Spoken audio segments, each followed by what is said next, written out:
کو تھوڑی دیر علمی مذاکرہ کرنا رات بھر عبادت کرنے سے بہتر ہے۔ وہ شخص کمینہ ہے، گویا کہ اس کو کمینے سے تعبیر کیا کہ جو عورتوں پر ہاتھ اٹھائے، چاہے حکومت کی طرف سے لازم و ضروری ہو، لیکن کیونکہ حکومت کے وہ قوانین کہ جس میں شریعت کی نافرمانی ہوتی ہو، اس کے ماننے کی لازم و ضروری نہیں ہے۔ ایک انسان کے بال نکال کر دوسری جگہ لگانا، جس کو ہیئر ٹرانسپلانٹ یعنی انسانی اعضاء سے کرنا، انسانی بالوں سے کرنا، تو اس کی اجازت نہیں ہوگی۔ زبان سے اگر خنزیر کا یا سور کا لفظ نکل جائے تو 40 دن کی عبادتیں قبول نہیں ہوتی۔ یہ ایسا ہی ہوتا تو پھر تو نعوذ باللہ اللہ نہ کرے، مطلب قرآن کریم کی تلاوت کرنے پر ایک شخص گناہ گار ہو جائے گا، گویا کہ ایسا تو نہیں تو۔ کیونکہ اس کے بغیر اگر کوئی کھڑا نہیں ہوتا تو بہت اس کے بعد تنقید کی جاتی ہے۔ لیکن اگر اس کو کوئی شریعت کا مسئلہ بنا دے کہ جی اگر کھڑا نہیں ہوگا تو اس نے کوئی گناہ کا کام کیا ہے یا گناہ گار ہو گیا، کوئی حرام کا کام کیا ہے، تو پھر تو لا محالہ ایسا کوئی صورت نہیں ہے۔ بلکہ السلام علیکم، میں ہوں ادین الہی، آپ سب کا الرحمان اکیڈمی کے پروگرام آپ کے مسائل ان کے حل میں خوش آمدید۔ حضرت ابن عباس رضی اللہ تعالیٰ عنہ فرماتے ہیں تدارس العلم ساعۃ من اللیل خیر من احیائها، کہ رات کو تھوڑی دیر علمی مذاکرہ کرنا رات بھر عبادت کرنے سے بہتر ہے۔ تو الرحمان اکیڈمی کے جو یہ پروگرام ہے اس کا اصل مقصد یہی ہے کہ مسائل سیکھنا اور اس کو سمجھنا۔ تو اس سلسلے میں آج ہمارے ساتھ موجود ہیں مفتی ابراہیم جمال صاحب، ان سے ہم کچھ سوالات کریں گے۔ السلام علیکم ورحمۃ اللہ وبرکاتہ۔ وعلیکم السلام ورحمۃ اللہ وبرکاتہ۔ مفتی صاحب، سب سے پہلا سوال یہ ہے کہ ہیئر ٹرانسپلانٹ کا حکم پوچھا ہے کہ ہیئر ٹرانسپلانٹ کا حکم کیا ہے؟ بسم اللہ الرحمن الرحیم۔ دیکھیں، ہر انسان کو جو اللہ رب العزت نے اعضاء دیے ہیں، وہ ان اعضاء کو گویا اللہ تعالیٰ کی طرف سے امانت ہیں، اور ہر انسان ان اعضاء کے لیے اپنی مرضی کا مالک نہیں ہے۔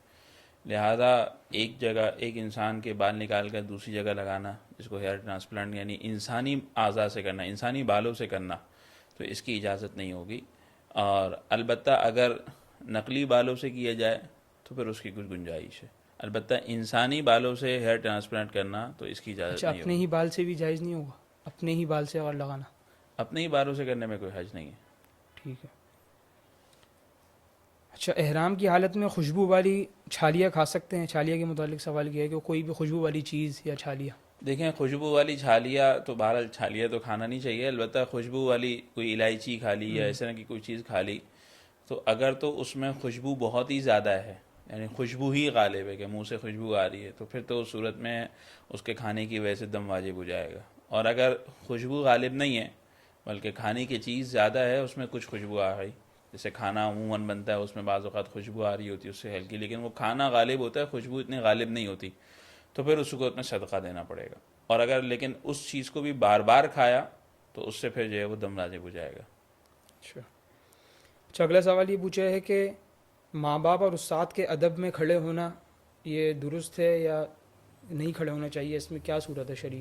دیکھیں، شرعی اعتبار سے اگر کوئی شخص کسی کے لیے کھڑا ہونا، کسی کی تعظیم کی نیت سے کھڑا ہونا، اس کی ایک صورت تو یہ ہے کہ وہ شخص اگر کھڑا نہ ہونے سے برا مان جائے گا۔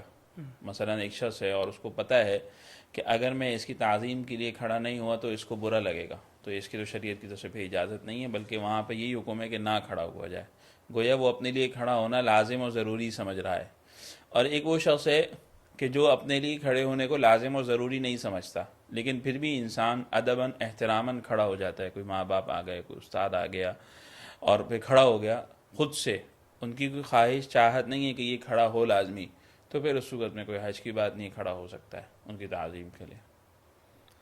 اچھا، ایک سوال یہ پوچھا ہے کہ چوری شدہ چیز کو خرید کر، اس کو پتہ ہے کہ انسان کو یہ چیز چوری شدہ ہے اور اس کو خرید کر وہ استعمال کر رہا ہے، تو اس کا استعمال کرنا درست ہوگا؟ دیکھیں، چوری شدہ چیز جس کے متعلق یہ بات پتہ ہو کہ یہ چیز جو ہے وہ کیا ہے، چوری کی ہے، تو پھر تو اس کو خریدنا نہیں چاہیے، اور پھر خرید کے اس کو اپنے استعمال میں نہیں لا سکتا۔ ہاں، البتہ یقینی طور پر پتہ نہیں ہے پھر خرید لی تو پھر اس صورت میں یہ شخص گناہ گار نہیں ہوگا۔ اچھا، ایک سوال یہ پوچھا ہے کہ بچوں کو پولیو وغیرہ کی جو ویکسین پلانے کا آج کل جو ہے، تو اس میں شرعی حیثیت کیا ہے؟ اگر کوئی شخص منع کر رہا ہے تو وہ قانوناً مجرم ہونے کے ساتھ ساتھ شریعت بھی اس کو مطلب گناہ ہوگا یا نہیں ہوگا؟ دیکھیں، اگر تو اس ویکسین کے اندر کوئی مضر صحت چیز نہیں ہے یا ایسی کوئی چیز نہیں ہے جو شریعت کی طرف سے منع ہو، بلکہ ایک طرح سے جو ہے وہ صحت کے لیے ضروری ہے یا فائدہ مند ہے، یا بہرحال فائدہ مند نہیں ہے تو نقصان دہ بھی نہیں ہے، تو پھر اس صورت میں کوئی حرج نہیں ہے، اس کو پلایا جا سکتا ہے۔ اور اگر اس کے اندر کوئی ایسی چیز ہے جس کے متعلق یقینی طور پر معلوم ہے کہ اس میں یہ چیز ملائی گئی ہے جو صحت کے لیے نقصان دہ ہے یا شریعت کی کچھ چیزوں سے متصادم ہے، تو پھر نہیں پلایا جائے گا، پھر چاہے حکومت کی طرف سے لازم و ضروری ہو، لیکن کیونکہ حکومت کے وہ قوانین کہ جس میں شریعت کی نافرمانی ہوتی ہو اس کے ماننے کی لازم و ضروری نہیں ہے۔ کیونکہ یہ چیز ایسی ہے کہ آج کل اس میں بہت وہم پھیل گیا ہے، تو اب کیا کریں؟ لیکن پلائیں یا صرف نہ پلائیں؟ وہم کا پھیل جانا یہ کافی نہیں ہے، یقینی طور پر اس دوائی کے متعلق معلومات لے لی جائے کہ ہاں واقعتاً اس کے متعلق کیا ہے، ڈاکٹروں کی کیا رائے ہے، جو ماہر ڈاکٹر ہیں، دیندار ڈاکٹر ہیں، جو شریعت کو بھی سمجھتے ہیں، وہ اگر کہتے ہیں کہ جی اس میں کوئی مضر صحت چیز نہیں ہے تو پھر اس کو پلانے میں کوئی حرج نہیں ہے۔ اچھا سوال یہ کیا ہے کہ زبان سے اگر خنزیر کا یا سور کا لفظ نکل جائے تو 40 دن کی عبادتیں قبول نہیں ہوتی۔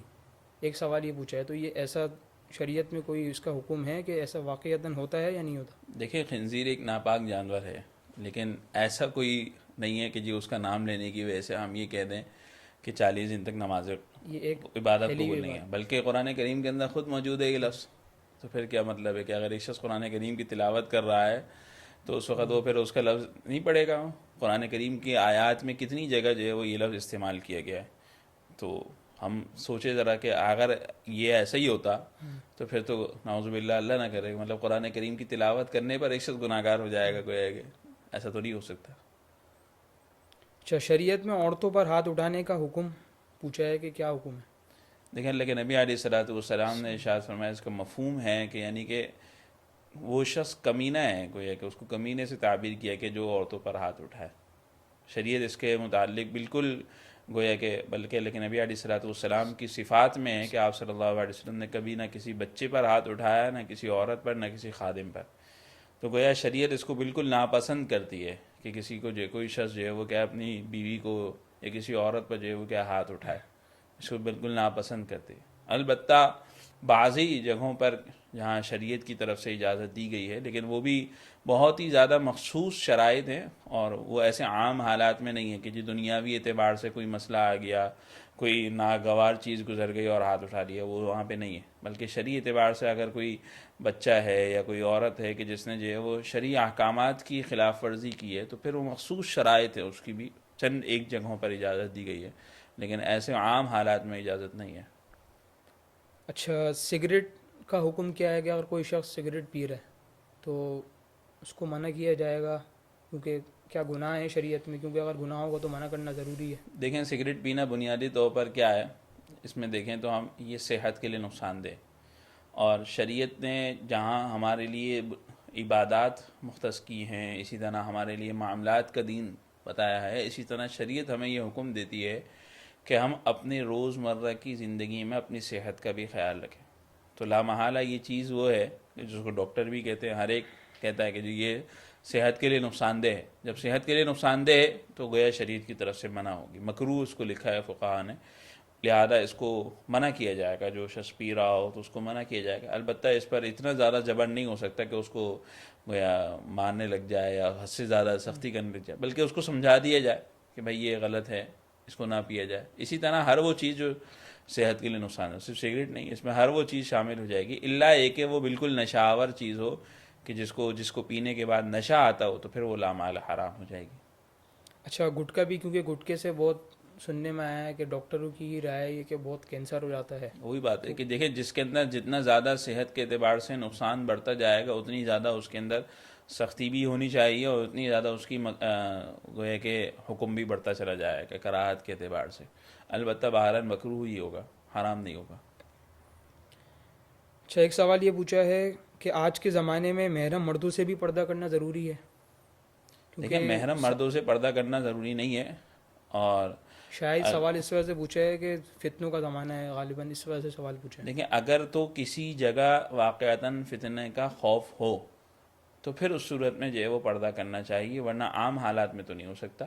جس سے شریعت کی اپنی فقہاء نے خود مثالیں لکھی ہیں کہ ایسی صورت ہو محرم ہونے کی کہ جو محرم تو ہیں لیکن بہرحال رشتے کے اندر وہ احترام نہیں ہے۔ مثلا مثال کے طور پر جو ہے وہ یوں کہا جا سکتا ہے، مثال کے طور پر دینے کے لیے میں کہہ رہا ہوں کہ کسی شخص کی جو ہے وہ کیا ہے 2 بیویاں ہیں، بات سمجھ میں آ رہی ہے؟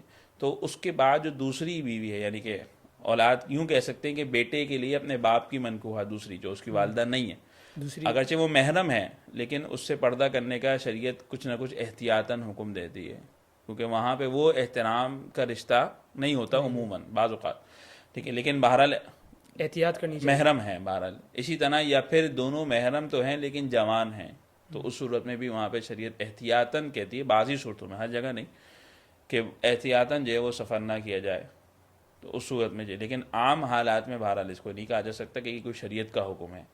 جہاں فتنے کا خوف ہو، جہاں اس بات کا خوف ہو، جوان ہوں، تو اس صورت میں پھر بچے. اچھا، ایک سوال یہ پوچھا ہے کہ قومی ترانے کے اوپر کھڑے ہونا، قومی ترانہ کہیں چل رہا ہے اور اس کے ادب میں کھڑے ہونا، تو اس کا کیا حکم ہوگا شریعت اعتبار سے؟ کیونکہ دیکھیں، اس میں میوزک بھی ہوتا ہے. قومی ترانے کے لیے کھڑا ہونے کی تو یہ کوئی لازم ضروری تو نہیں ہے، مطلب اگر کوئی اس کو لازم سمجھ کے کرے کہ اگر اس کے بغیر گویا گناہ ملے گا تو یہ تو، کیونکہ اس کے بغیر اگر کوئی کھڑا نہیں ہوتا تو بہت اس کے بعد تنقید کی جاتی ہے.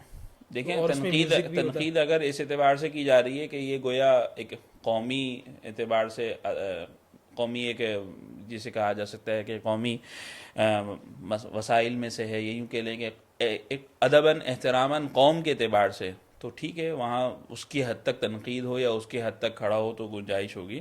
لیکن اگر اس کو کوئی شریعت کا مسئلہ بنا دے کہ جی اگر کھڑا نہیں ہوگا تو اس سے کوئی گناہ کا کام کیا ہے یا گناہ گار ہو گیا، کوئی حرام کا کام کیا ہے، تو پھر تو لا محالہ ایسا کوئی صورت نہیں ہے. بلکہ اگر کوئی شخص کھڑا ہوتا تو وہی سمجھے کہ مجھے ثواب ملے گا اس کے کھڑے ہونے پر، تو یہ بھی نہیں ہے.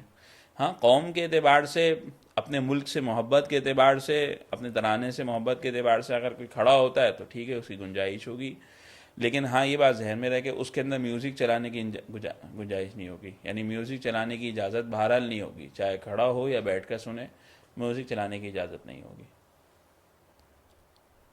اچھا، ایک سوال یہ پوچھا ہے کہ یہ بہت بات مشہور ہے کہ دو بھائیوں کا اگر دو بہنوں سے رشتہ ہو جائے تو ایک یہ پھیلی ہوئی بات کہ ایک بھائی کا رشتہ چلتا ہے، دوسری بھائی کا رشتہ نہیں چلتا، یعنی ایک گھر آباد ہو جاتا ہے، دوسرا گھر ٹوٹ جاتا ہے. تو اس کی کیا حقیقت ہے کہ شریعت میں اس کی کوئی؟ دیکھیں، شریعت اعتبار سے تو ایسی کوئی صورت نہیں ہو سکتی، بلکہ شریعت کے اندر دیکھا جائے تو بہت ساری ایسی مثالیں موجود ہیں صحابہ کرام کے اندر اور دیگر کے اکابرین کے اندر، جہاں پہ ایسی بہت ساری صورتیں پیش آئیں کہ دو بھائیوں کی گویا کہ شادی ہوئی اور دو بہنوں سے ہوئی. تو اس میں کوئی، بلکہ اصل مسئلہ یہ ہوتا ہے کہ ہم خود اپنے شادی بیاہ کے معاملات کے اندر جو ہے وہ دینی اعتبار سے دینی رہنمائی حاصل نہیں کرتے، جس کی وجہ سے ہماری وہ شادی نہیں چل پاتی یا وہ اس کے اندر وہ برکت نہیں آ پاتی، اور پھر بعد میں جو ہے وہ ہم اس طرح کے مشہور کر دیتے ہیں چیزیں. تو یہ ہماری اپنی ایک سوچ ہوتی ہے، یہی کہا جائے ہماری اپنی ایک غلط فہمی اور کوتاہی ہوتی ہے. بہت بہت جزاک اللہ مفتی صاحب، آج آپ نے ٹائم دیا. انشاءاللہ تعالی نیکسٹ ویڈیو میں حاضر ہوں گے کچھ سوالات کو لے کر. اللہ تعالی ہم سب کو مسائل سمجھ کر اور اس میں عمل کرنے کی توفیق عطا فرمائے. السلام علیکم ورحمۃ اللہ وبرکاتہ.